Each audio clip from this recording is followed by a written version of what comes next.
আসসালামু আলাইকুম ওয়া রাহমাতুল্লাহ।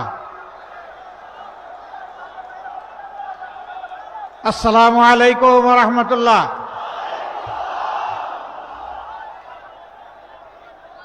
আপনারা গম আসেননি? আলহামদুলিল্লাহ, আলহামদুলিল্লাহ রব্বিল আলামিন, ওয়াসসালাতু ওয়াসসালামু আলা রাসূলিহিল কারীম ওয়া আলা আলিহি ওয়া সাহবিহি ওয়া আহলি বাইতি আজমাইন। বীর চট্টলার এই বন্দরনগরীর উপকণ্ঠে আসন্ন নির্বাচনকে সামনে রেখে এখানকার 4টি আসন এবং পার্শ্ববর্তী খাগড়াছড়ি আসনের প্রার্থীদের সমর্থনে, গণভোটের সমর্থনে আজকের এই নির্বাচনী জনসভার সম্মানিত সভাপতি,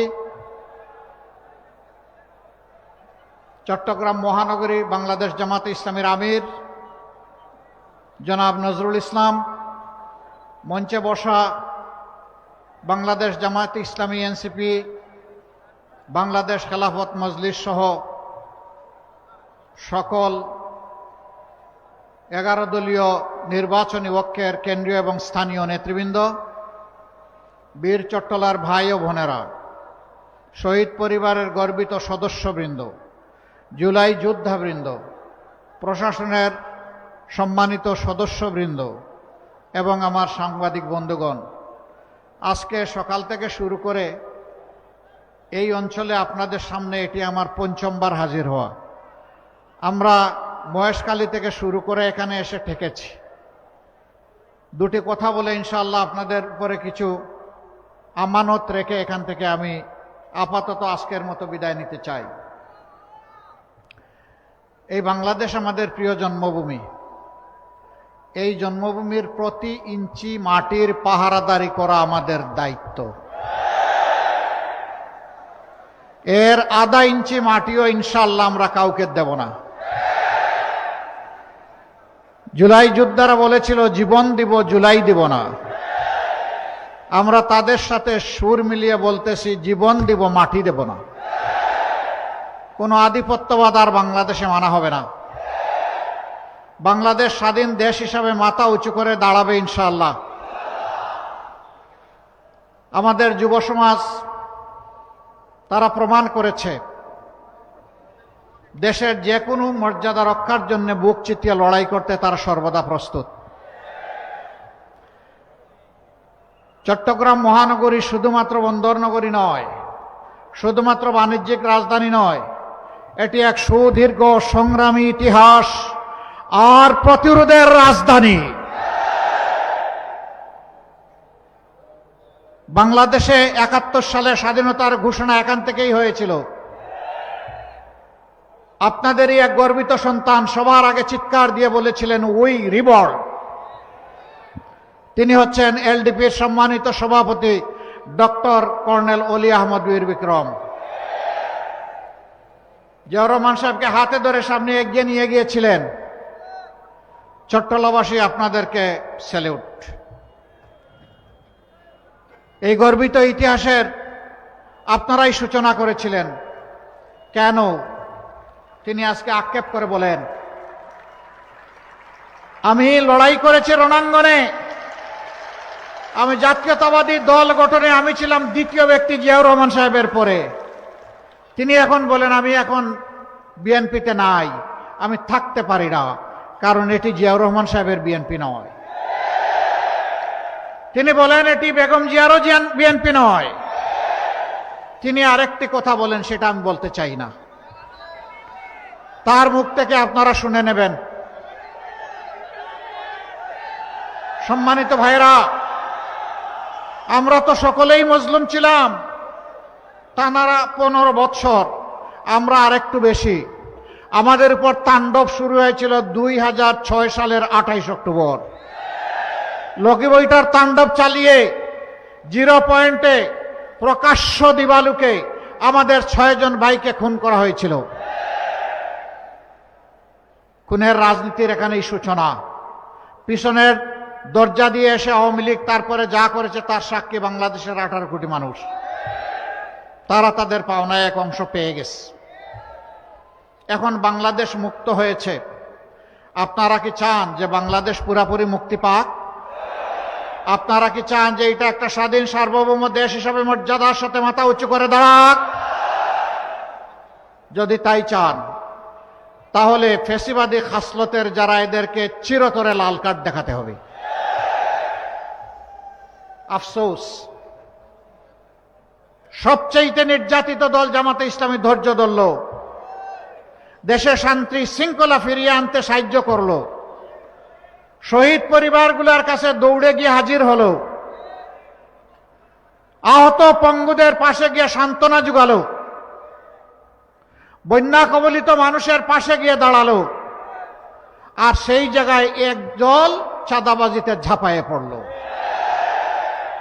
আমি পার্সোনালি তাদের এখানকার শীর্ষ নেতাদেরকে নিয়ে বসে হাতে ধরে বলেছি, দোহাই আল্লাহর, আমরা সবাই মজলুম ছিলাম, মেহেরবানি করে এখন জালেম হবেন না,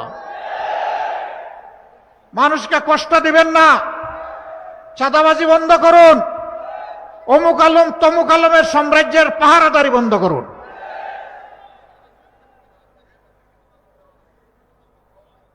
এখানে ওখানে বিভিন্ন জায়গার দখলদারি শুরু হয়ে গেল। এই দখলদারি করতে গিয়ে নিজেদের 234 জন মানুষকে নিজেরাই মেরে ফেলল। এরা বাংলাদেশকে কি দিবে? ওই 6 সালের 28 অক্টোবর যে বার্তা দিয়েছিল আওয়ামী লীগ ক্ষমতায় আসার আগে, আজকে একই বার্তা দিচ্ছে এই দলটি। সেই দলের নেতাদেরকে বারবার অনুরোধ করা সত্ত্বেও তারা শান্তির পথে, মানুষকে সম্মান, মানুষকে ভালোবাসার পথে তারা আসছেন না। এখন তারা লেগেছেন আমাদের পিছনে, আমাদের মা বোনদের পিছনে। এখানে একজন বোন বলে গেছে তাদের কিছু বৈশিষ্ট্যের কথা। তারা মা বোনদের গায়ে হাত দেয়, তারা হুমকি দেয় কাপড় খুলে ফেলবে। এরা কি মায়ের পেট থেকে জন্ম নেয় নাই? এরা যদি মায়ের পেট থেকে জন্ম নিয়ে থাকে, তাহলে এদেরকে অনুরোধ করব, প্রথম তোমার মাকে সম্মান করো। তুমি যদি তোমার মাকে সম্মান করতে জানো, তাহলে গোটা বাংলাদেশ এবং বিশ্বের সমস্ত মাকে তুমি সম্মান করতে পারবা। আর তোমার যদি সেই পারিবারিক শিক্ষা না থাকে, তাইলে তুমি মানুষ নও। এটি আমার কথা নয়, এটি আল্লাহর কালামের কথা। কালানাম বালহুম আদল্ল। এরা 4 পায়া জন্তুর মতো, বরঞ্চ তার চেয়ে নিকৃষ্ট। আমি কেন এর প্রতিবাদ করি? এখন আমার আইডি হ্যাক করে আমার নামে এত জঘন্য একটা বিষয় চালিয়ে দেওয়া হয়েছে।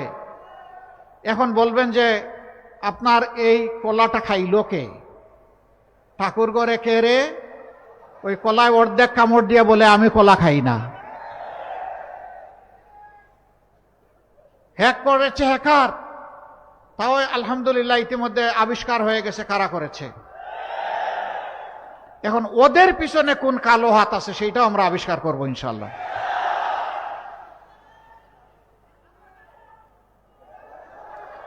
এখন কার কথা বলবো? লাল ভাই সাহেবের কথা বলবো না কালো ভাই সাহেবের কথা বলবো? পৌষ মাসে পিঠা খাওয়ার জন্য বসেছেন 2 বেয়াই পাশাপাশি, ছেলের শ্বশুর মেয়ের শ্বশুর। পৌষ মাস, মিষ্টি মিষ্টি রোদ উঠেছে। তাই একজন হঠাৎ করে বাড়ির মালিক যে ডাক দিছে, লাল ভাই সাহেব একটু আসেন। তো লাল ভাই সাহেব আসে, বলে যে একটু শরিক হন। শরিক হয়েছে। এখন আরেক ব্যয় যিনি এসেছেন, তিনি হা করে লাল ভাই সাহেবের দিকে তাকাই আছে, খাওয়া দাওয়া ভুলে গেছে। উনি আর খাই নাই। তো ওই পাড়াপড়শি লোকটা চলে যাওয়ার পরে বাড়ির মালিক জিজ্ঞেস করলে, ব্যয় সাহেব কি হলো? আমার একজন লোককে ডেকে, এখানে আত্মীয়কে ডেকে আপনার সাথে খাইতে বসাইলাম, আপনি খাওয়া বন্ধ করে দিলেন। কই যে আপনি যখন তারে লাল ভাই সাহেব বলে ডাকলেন, সে যখন এখানে আসলো, তার চেহারা দেখে আমি আল্লাহ শুকরিয়া আদায় করে বললাম, ইনি যদি লাল ভাই সাহেব হন, তাইলে এই এলাকার কালো ভাই সাহেবের হালত কি?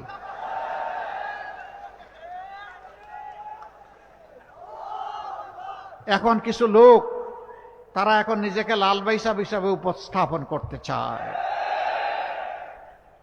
আমি মাফ করবেন, আমি মানুষের গায়ের রং নিয়ে কথা বলছি না, আমি খাসলত নিয়ে কথা বলছি।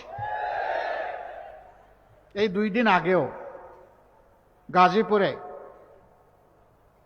একজন ফ্যাশন ডিজাইনারকে চাঁদা চাইতে গেছিল, চাঁদা দেয় নাই, মেরে ফেলছে। এরা আবার বড় গলায় কথা বলে। এরা যখন একসময় ক্ষমতায় ছিল, ঢাকা বিশ্ববিদ্যালয়ের, আমি হলের নাম নেব না, ওগুলা সব আমাদের কলিজার টুকরা মেয়ে, সেখানে ঢুকে ওরা কি করেছিল আপনারা সবাই জানেন, এখনো কি করে সব জানেন। আর আমার নামে চালায় দিছে, অসুবিধা নাই। আল্লাহ রসুল সাল্লাল্লাহু আলাইহি সাল্লাম বলেছেন, কেউ যদি কারো নামে বানাওয়াট কোনো মিথ্যাচার করে, কোনো অপবাদ দেয়, আল্লাহ তার মাথার উপরে লানত হিসাবে এটাকে ফেরত দেবেন।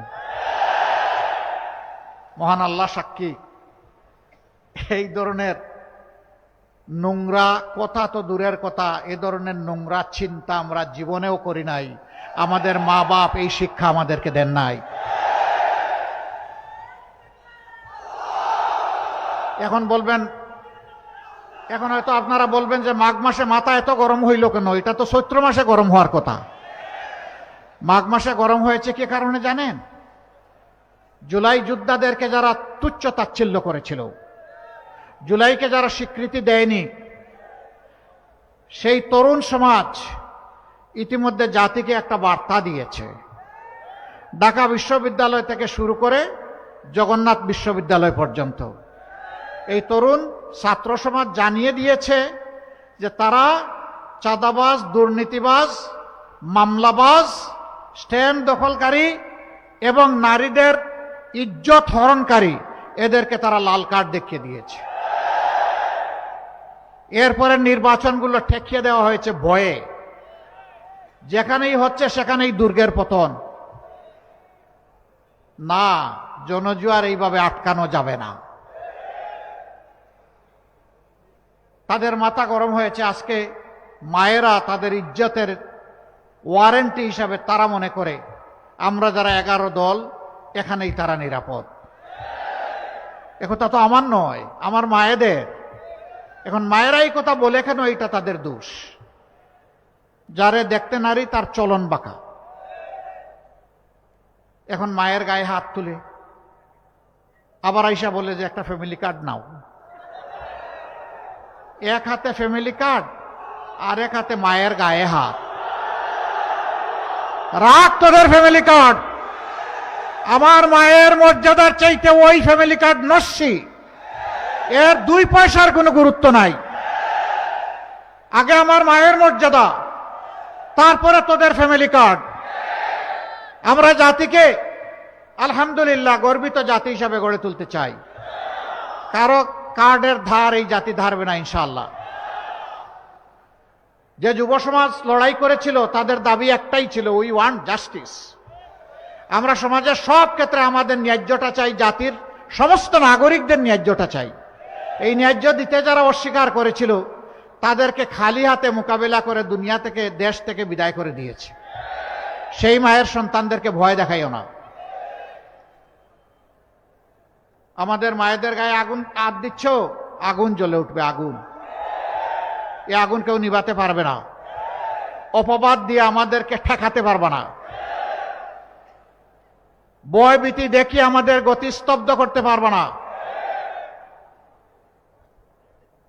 আলটিমেট মঞ্জিলে না যাওয়া পর্যন্ত ইনশাআল্লাহ আমরা থামবো না। আমাদের মঞ্জিল হচ্ছে ন্যায় ইনসাফের ভিত্তিতে, আল্লাহর দেওয়া বিধানের ভিত্তিতে এই বাংলাদেশকে একটি ইনসাফ ভিত্তিক দেশ হিসাবে গড়ে তোলা। এই যুব সমাজ কারো কাছে গিয়ে ভিক্ষা চায় নাই, দাবি জানায় নাই আমাদেরকে বেকার ভাতা দিবা কিনা। তারা বলেছে আমাদের হাতে কাজ দাও। কাজ করতে চাই, দেশ করতে চাই। আমরা কথা দিচ্ছি যুব সমাজ, আমরা ওই বেকার ভাতা দিয়ে তোমাদেরকে অসম্মানিত করব না। তোমাদেরকে শিক্ষা প্রশিক্ষণ দিয়ে তোমাদের হাতকে কারিগর, দেশ গড়ার কারিগর হিসাবে গড়ে তুলবো ইনশাআল্লাহ। এরপরে বলবো তোমার কাজটা তুমি নাও, আমার দেশটা আমাকে গড়ে দাও।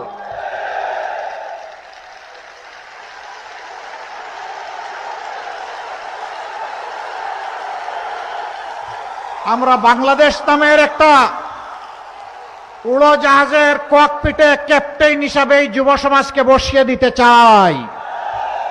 সেই উড়োজাহাজের প্যাসেঞ্জার সিটে আমরা বসে থাকতে চাই। এরা এই উড়োজাহাজ চালিয়ে জাতিকে সামনের দিকে নিয়ে যাবে। অতীতের কাসুন্নু টেনে এই জাতিকে আর বিভক্ত করতে দেওয়া হবে না ইনশাআল্লাহ। ধর্মে বর্ণে কোনো ভেদাভেদ আমরা আর চাই না। সকল ধর্মের মানুষ মিলে এই দেশকে আমরা ফুলের বাগান হিসাবে সাজাতে চাই। সকলের জন্য আমরা নিরাপত্তা নিশ্চিত করতে চাই। বিশেষ করে মা বোনদের জন্য তাদের গৃহে চলাচলে এবং কর্মস্থলে ইনশাআল্লাহ আমরা আমাদের সকল শক্তি দিয়ে নিরাপত্তা নিশ্চিত করব। মায়ের মর্যাদায় মাথার উপরে তাদেরকে তুলে রাখবো ইনশাআল্লাহ। মায়ের মর্যাদা দিব না, জান দিতে প্রস্তুত থাকব। প্রিয় দেশবাসী,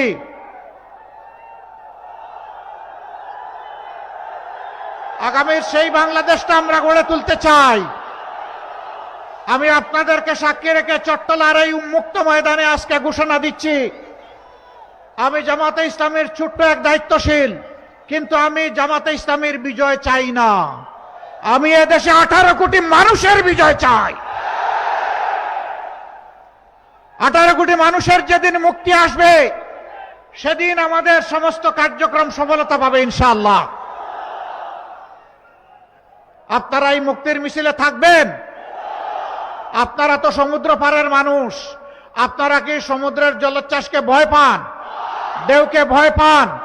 এই ভয়কে যারা জয় করেছে 12 তারিখে তারা জয় করবে ইনশাআল্লাহ। 12 তারিখের দুটি বুট। কয়টা বুট? একটা বুট হচ্ছে জুলাইকে বুকে আঁকড়ে ধরার জন্য হা বুট। জুলাই আছে তো 26-এর ইলেকশন আছে। জুলাই যেখানে নাই 26-এ কোনো নির্বাচন নাই। যারা জুলাই মানে না তাদের জন্য আবার কিসের এখন নির্বাচন? যারা জুলাইকে ঐতিহ্যের সাথে বুকে ধারণ করে ভালোবাসা দিয়ে শ্রদ্ধা দিয়ে নির্বাচন তাদের জন্য। হ্যাঁ, ঠেলা খাইলে নাকি বাবাও ঠিক হয়। ঠেলার নাম বাবাজি আছে না? প্রথমে না আমরা মানি না, না ভোট। এখন দেখছে সারা দেশ ঐক্যজোট। হ্যাঁ, কিসের পক্ষে? হার পক্ষে। এখন আস্তে আস্তে কেউ কেউ বলতে শুরু করেছে, আচ্ছা আমরা জুলাইতে আমরা সংস্কারে হা ভোট দেব, গণভোটে হা ভোট দেব। আমরা দোয়া করি তাদের মুখের কথাটা যেন বুকের কথা হয় ইনশাআল্লাহ। এই 12 তারিখ নতুন ইতিহাস তৈরি হবে ইনশাআল্লাহ। হা বিজয়ী হবে ইনশাআল্লাহ। এরপরের ভোটটা ন্যায় ইনসাফ ভিত্তিক সমাজ গঠনের জন্য। 11টা দলের 11টা প্রতীক আছে। আমরা কোনো দলকে আমাদের পেটে হজম করি নাই। এটা একটা দলকে অপমান করার শামিল। আমার সাথে তুমি ঐক্য বেঁধেছ, আমি এখন বলবো যে আসো আমার পেটের ভিতরে ঢুকে যাও, এটা ওই দলটার প্রতি অপমান। আমরা এটা করি নাই। সব দল আমরা নিজের প্রতীকে নির্বাচন করছি আলহামদুলিল্লাহ। এখানকার 4টা আসন, খাগড়াছড়ির একটা আসন। এই 5টা আসন মেহরবানি করে চট্টলাবাসী আমাদেরকে উপহার দিন। আমাদেরকে বলতে জামাতে ইসলামীকে না, 18 কোটি মানুষকে উপহার দিন। আমরা 18 কোটি মানুষের কণ্ঠ। আমরা পুত্রহারা মায়ের কণ্ঠ, পুত্রহারা বাবার কণ্ঠ, স্বামীহারা স্ত্রীর কণ্ঠ, বাবাহারা এতিম সন্তানের কণ্ঠ, আয়না করে বন্দী হওয়া লোকগুলার কণ্ঠ, মায়ের ইজ্জত যার হারিয়েছেন সেই মাদের কণ্ঠ আমরা। আমাদেরকে মেহরবানি করে আপনাদের ভোটগুলা দিন। আমরা কথা দিচ্ছি ইনশাআল্লাহ তাআলা আযীম আমাদের উপর আস্থার প্রতিদান আমাদের সমস্ত শক্তি দিয়ে আমরা দেব ইনশাআল্লাহ। চট্টলাবাসী, এখানে অনেক ব্যাপার আছে। এটাকে গর্বের চট্টলা হিসাবে গড়ে তোলার প্রয়োজন আছে। অনেকেই আক্ষেপ করে বলেছেন নামে বাণিজ্য রাজধানী, কিন্তু কাজে এটা অন্য কিছু, ফকফকা। কিছু মানুষ যুগ যুগ ধরে এই বন্দরকে বিক্রি করে কপাল বানিয়েছে। আগামীতে এই সুযোগ আর দেওয়া হবে না ইনশাআল্লাহ। জনগণের বন্দর জনগণের হবে ইনশাআল্লাহ। প্রিয় ভাইরা, আপনারা এই প্রতীকগুলোর পক্ষে থাকবেন। আমার একটা অনুরোধ, যেখানে যে প্রতীক আমরা যার হাতে তুলে দেব তার পক্ষেই জাপায় পড়বেন ইনশাআল্লাহ। আমরা সবাই মিলে এখন থেকে মনে করবেন একটা মাত্র দল। প্রতীক যেটাই হোক, দল আমাদের একটা মনে করেই আমাদেরকে লড়তে হবে ইনশাআল্লাহ। এই লড়াইয়ে আমার বিজয় হবে ইনশাআল্লাহ তাআলা আযীম। আমরাই বিজয়ী হব, 18 কোটি মানুষের বিজয় হবে ইনশাআল্লাহ। এবার আমি প্রথমেই চট্টগ্রাম 9 আসন, এই 9 আসনে একজন বিজ্ঞ চিকিৎসক, প্রবীণ রাজনীতিবিদ ডাক্তার AK M ফজলুল হককে সামনে আসার জন্য অনুরোধ করব। এখানে শক্ত করে ধরেন, এই জায়গায় শক্ত করে ধরেন, খুব শক্ত করে, জাতির বার নিতে হবে, খুব শক্ত করে, একেবারে। ইনসাফের প্রতীক দাঁড়িপাল্লা। কোন সে প্রতীক? কোন সে প্রতীক? জুড়ে সুরে, আরো জুড়ে। 12 তারিখ সারাদিন সকাল সন্ধ্যা বিজয় হবে ইনশাআল্লাহ। বিজয়মালা ইনশাআল্লাহ, মাশাআল্লাহ। এরপরে চট্টগ্রাম 10 আসন অধ্যক্ষ শামসুজ্জামান হেলালি, আলহামদুলিল্লাহ। চিনেন তারে? আলহামদুলিল্লাহ। কোন সে প্রতীক? আরো জুড়ে। আরে কত আর লোকেরা দিবে, টায়ার্ড হয়ে গেছে। আরে ভাই জুড়ে সুরে ইনশাআল্লাহ 12 তারিখ জিতবে রে ভাই। মা বোনের, জনগণের, মজলুমানের জিতে যাবে ইনশাআল্লাহ, মাশাআল্লাহ। তারপরে চট্টগ্রাম 11, ইনিও সাবেক কাউন্সিলর ছিলেন, এবার আরেক কাউন্সিলর শফিউল আলম। ধরো, শক্ত করে ধরো, মাশাআল্লাহ। প্রতীকটা চিনেন? কোন সে প্রতীক? জুড়ে সুরে ইনশাআল্লাহ 12 তারিখ জিতে যাবে, জিতিয়ে আনবো। সকাল বিকাল সারাদিন বিজয়মালা ইনশাআল্লাহ, মাশাআল্লাহ। এরপরে চট্টগ্রাম 8। হ্যাঁ, আসো আসো আসো, ধরো। হ্যাঁ, জুবাইরুল হাসান আরিফ, এনসিপি নেত্রীও আসছে, বলে যে আমিও একটু শক্তি যোগাই। আমরা সবাই মিলে শক্তি যোগাবো ইনশাআল্লাহ। আরে ভাই প্রতীক আছে? কোন সে প্রতীক? জুড়ে সুরে, আরো জুড়ে, আরো জুড়ে। 12 তারিখ সারাদিন জিতে যাবে ইনশাআল্লাহ, মাশাআল্লাহ। এরপরে বাংলাদেশের 258 নম্বর আসন, আর পরে মাত্র আছে 2টা। এই 2টার আগের আসনটা বিশিষ্ট আইনজীবী জনাব অ্যাডভোকেট ইয়াকুব আলী চৌধুরী, তার হাতেও আমরা দাড়িপাল্লা তুলে দিচ্ছি ইনশাআল্লাহ। আমরা সমতল এবং পাহাড়ের কোনো ব্যবধান রাখব না। সবাই আমাদের বাংলাদেশের মানুষ। যেমন ধর্মের ব্যবধান রাখব না, তেমনি পাহাড়ি আর সমতল বলে কোনো কথা থাকবে না। আমরা মিলেমিশে ভাই ভাই হয়ে দেশটাকে ভালোবাসবো, সবাই মিলে দেশ গড়বো ইনশাআল্লাহ। দাড়িপাল্লার পক্ষে আছেন? ইনশাআল্লাহ ওনার জন্য দোয়া করবেন, আল্লাহ যেন তার রহমত বরকত দিয়ে ওনাকেও সাকসেসফুল করেন। সবাইকে ধন্যবাদ। আসেন বিদায় বেলা আল্লাহ শুকরিয়া আদায় করে বজ্রকণ্ঠে আওয়াজ তুলে স্লোগান দিয়ে আমরা বিদায় নেই। লিল্লাহি তাকবীর, লিল্লাহি তাকবীর, ইনকিলাব ইনকিলাব, জিন্দাবাদ জিন্দাবাদ, ইনকিলাব জিন্দাবাদ। আসসালামু আলাইকুম ওয়া রাহমাতুল্লাহ।